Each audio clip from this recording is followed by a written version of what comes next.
Quando existem áreas na nossa vida, eu voltando aqui à segunda parte do vídeo, quando existem áreas na nossa vida de descontrole emocional, você tem que entender o seguinte: existem demônios agindo ali, tá? Existem demônios. Existem coisas que são oriundas da nossa alma, são problemas na alma, você tem que tratar a alma. Mas olha só, os demônios, eles se aproveitam das feridas da nossa alma. Então, às vezes, o teu problema realmente está na alma, não é um problema espiritual. Mas os demônios se aproveitam dessa fragilidade. Eu vou tentar explicar aqui para você entender. Imagine um lutador de boxe, estão lutando e um acerta o olho do outro, aquilo sangra o olho e ele começa a perder a visão desse olho, tá? Fica inchado e ele só está vendo com esse. O inimigo viu agora que ele tá, o adversário viu que ele está com aquele olho machucado e fica batendo sempre em cima do mesmo olho, para aumentar o ferimento, para dificultar a capacidade de reação dele. Então entenda que quando o adversário bate de novo naquela ferida, é para que essa ferida não cure, para que não dê tempo dele se recuperar, né? Tá ali no combate. É a mesma coisa quando você tem uma ferida emocional. Os demônios sempre vão bater nela, entende? A ferida é emocional. Ela não é uma ferida espiritual, ela é emocional. Está na área da emoção, né? Às vezes uma rejeição que você sofreu, apesar de que por trás do espírito da rejeição existe um espírito, entende?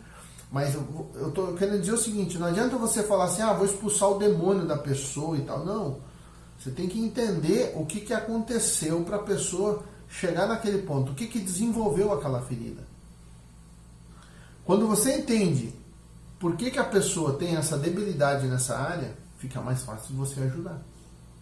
Por exemplo, nessa área sexual, da imoralidade sexual, e que me levou muito cedo, né? Muito cedo não.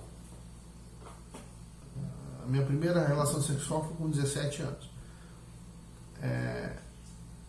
Me levou para esse lado da fornicação. Eu tinha, desde criança já, eu era atacado por espíritos de imoralidade sexual, desde criança, tá? Então, situações que aconteceram na minha infância, né? Eu lembro, eu muito pequeno, eu ficava muito excitado quando eu via TV, né? Às vezes novela, essas coisas. Eu ficava excitado, muito criança, 4, 5 anos, eu lembro disso, tá? Tá errado? Não, não tá, mas o que uma criança tá fazendo exposta a esse tipo de imagem, né? O meu pai mostrava para mim os calendários com mulher nua, com órgão genital aparecendo, eu via na carteira dele, ele mostrava para mim. E eu muito criança. Então isso bagunçou a minha mente, não estava preparado para isso, né? E ali, já entrando na adolescência, comecei já a me despertar para essa área, e era uma área de total descontrole emocional. E aí o que acontece? Eu assim, depois de tudo que aconteceu na minha vida, o que eu pensei? Assim, onde começou todo esse distúrbio na minha vida na área sexual, né? Que me levava para a imoralidade, para a fornicação. Onde que começou isso? Né? Eu fui lembrar na minha memória. Aí lembrei que quando eu tinha, acho uns 7, 8 anos, né, eu fui molestado por outro menino, né? Na verdade, assim, a gente ia se molestar, mas só ele me molestou, vamos dizer assim, né? Então, isso me colocou numa prisão, porque depois ele contou para os meninos da rua, todo mundo tirou sarro de mim, e eu fiquei morrendo de vergonha. E isso desencadeou em mim um processo de pecado naquela área, né? E então, assim, na minha adolescência e tal, sempre buscando a fornicação, sempre buscando sexo nessa área, tá? E isso foi me levando, assim, masturbação, pornografia, enfim, sempre buscando isso, tá? Sexo oral, sempre buscando. E eu fui entrando num buraco. cada dia mais eu queria, né, satisfazer esses desejos totalmente descontrolado. Totalmente descontrolado. Tá? E aí eu conheci o Evangelho, mas essa área da minha vida não foi tratada. Entende? Não foi tratada.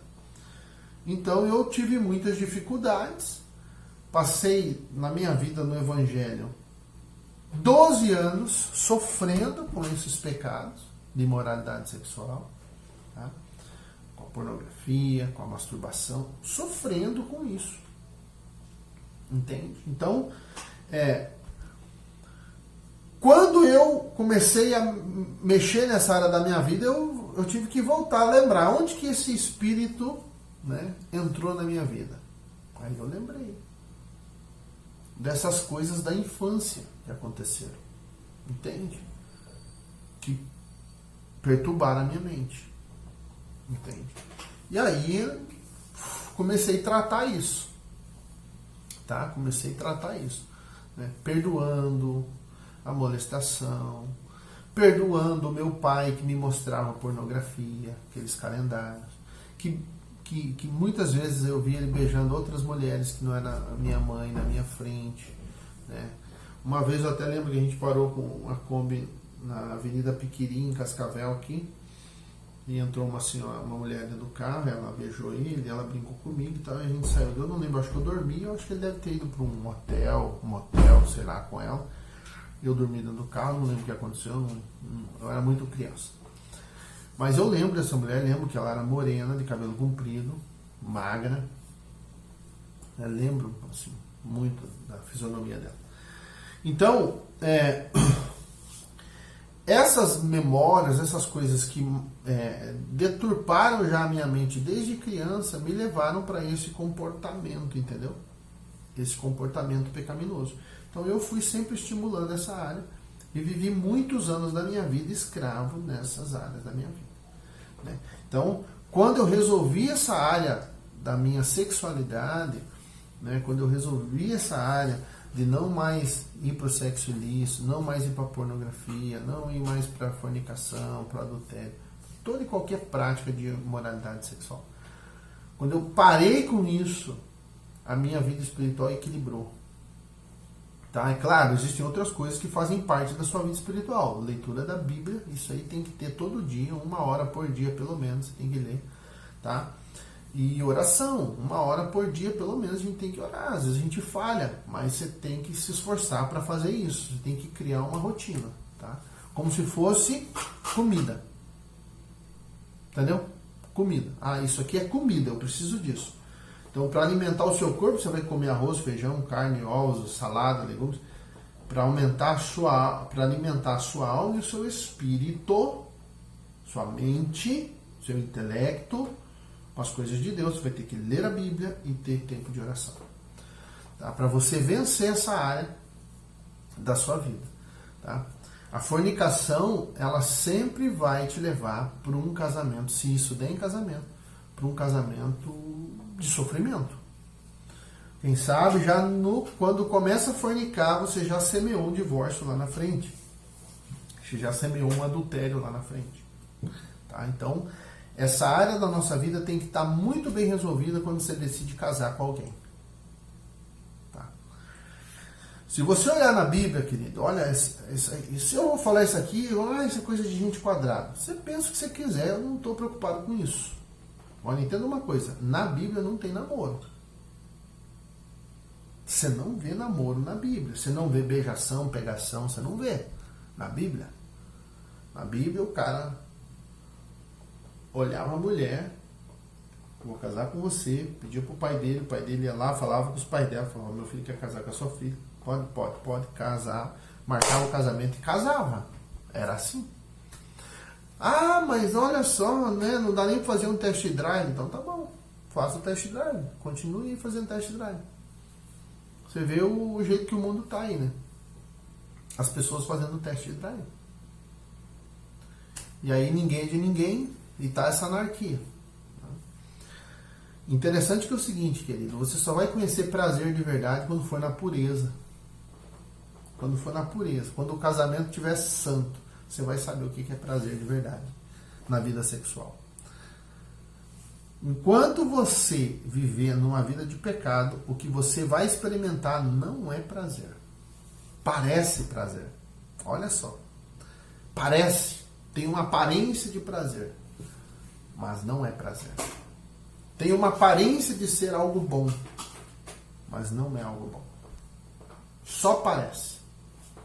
Então você vai ter que decidir se você quer algo original, se você quer algo falsificado. Entende? Então, sexo abençoado com Deus, tal, é dentro do casamento. Fora do casamento, vai destruir você. Você tem que entender isso. Qual que é a consequência de um ato sexual ilícito? Vai me destruir. Vai desestabilizar você emocionalmente. Vai desestabilizar você espiritualmente. Entende? Então é isso. Eu vou ver se eu falo mais sobre esse assunto à medida que as pessoas vão falando. Às vezes o próprio comentário me dá uma pauta aqui para eu seguir fazendo os vídeos, tá bom? Então eu espero que tenha ajudado o amigo aí. Eu queria que você comentasse, tá bom? Se você precisa de mais alguma orientação, se você quiser me perguntar, você pode perguntar. Tá? Se você quiser anotar meu telefone, me mandar um WhatsApp, eu vou ter o prazer em atender e falar com você. É o 45 998 58 25 34. 45 998 58 25 34. Você pode falar direto comigo. Eu vou ter o prazer em atender você, em poder te falar sobre esse assunto, tá bom? Até eu acho que é melhor, porque daí eu posso entender melhor a sua situação e poder te dar uma orientação, tá bom? Então, quem está falando aqui sobre isso é alguém que venceu nessa área, tá? Superou essa área, tá? Então, eu tenho autoridade para falar sobre isso, porque eu venci isso aqui, tá? Tenho autoridade para falar sobre a questão da vida sexual, porque eu venci nessa área, tá? Não sou mais um escravo do pecado, graças a Deus, né? 1 João 3,8 diz assim, ó, para isso o Filho de Deus se manifestou, para desfazer as obras do diabo. Então, eu creio nessa verdade, tomei posse dessa verdade, me posicionei, não voltei mais atrás, não fui mais para fornicação, não fui mais para pornografia, não fui mais para adultério, abandonei todo e qualquer tipo de convite ao pecado sexual. Entendeu? Desde uma foto no Facebook. Às vezes as pessoas convidam lá para ser amigo no Facebook, aí você vai ver a foto, a pessoa está seminua lá no Facebook. Eu excluo na hora. Não quero esse tipo de amizade. Não quero. Né? Beleza, pessoal? É isso aí. Então, que Deus abençoe a sua vida, que Deus abençoe a sua família. Amigo, se você quiser, meu telefone está aí, fica à vontade. Tá bom? E conhecereis a verdade, e a verdade vos libertará.